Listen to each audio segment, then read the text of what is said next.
hello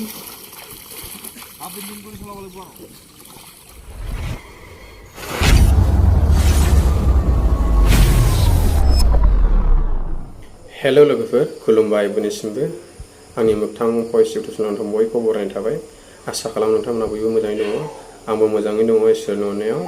ओमफ्राय आंनि दिनै भिडिअ लाबोनायनि जाहोना जाहैबाय मैया आं मोनसे भिडिअ हगारदोंमोन बेवहाय जोंनि गामि खाथिनिनो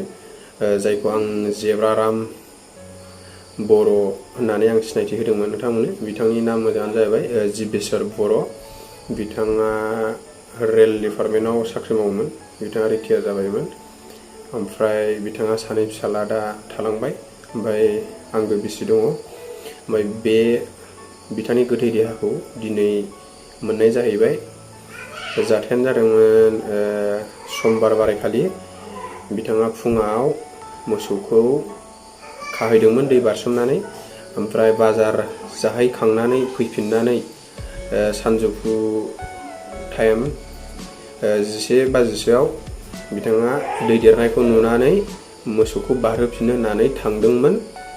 बे समावनो बिथाङा दैजों बुसोमजानानै गोमानानै दङमोन न'नि मानसिफ्रा सानदोंमोन माने बबावबा थांनानै दंहैयो बेलासि बा मोनाबिलि 7 बाजिसिम न'नि मानसिफ्रा नेदोंमोन ओमफ्राय बे टाइमसिमहालागैबो सफैयैखाय न' खाथिनि सासे मानसिखौ लानानै मोसौखौ लायदों ओमफ्राय हरसेयाथ' ओरैनो थांखांखाबाय ओमफ्राय अखानायै मंगलबार मैयाथ' रिसेन्टलि आंबो दंहैयोमोन स्पटआव ओमफ्राय दिनै आं थांनो हायाखिसै माखासे आंनि पार्सनेल उसुबिदानि थाखाय ओमफ्राय मैयानि समाव नागिरदोंमोन पुलिस डिपार्टमेन्टनिफ्रायबो फैनानै ओमफ्राय मोनाखिसै ओमफ्राय दिनैहाय पुलिस डिपार्टमेन्टनिफ्राय फैनानै आरो नागिरफैबावदोंमोन ओमफ्राय खासिबारियाव माने मानसि गोथैया बुखारनानै थाहैनाय अबस्थायाव मोनदों आरो मानसिया माने खुग्लुबनानै थाहैदों आरो ना गोलावैनो दङमोन ओमफ्राय मोदोमाव माने थफा थफा माबा बुखांनाय बायदि दाब्ले दाबा माने सिखांनाय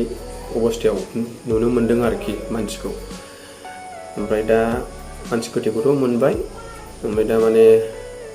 मैयाथ' सन्देह जादोंमोन दैयाव थैमारदों ना बले माबा मोनसे सन्देह खालामदोंमोन ओमफ्राय दिनै माने क्लियार जाबाय आरोखि माने दैजोंनो थैदों होननानै आरो बुखारनानै थानाय अबस्थायावबो मोन्दों नालाय बेखायनो क्लियार जाबाय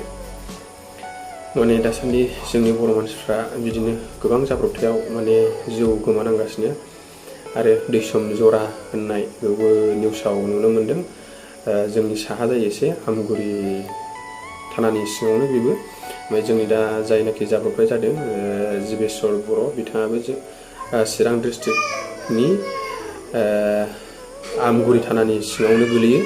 बिथांनि गामि थारा जाहैबाय अदालगुरि लेद'फारा खाथि हाग्रामा दालां खाथिथार जायो आरोखि हाग्रामा दालांनि सानजाथिंजायनो जायो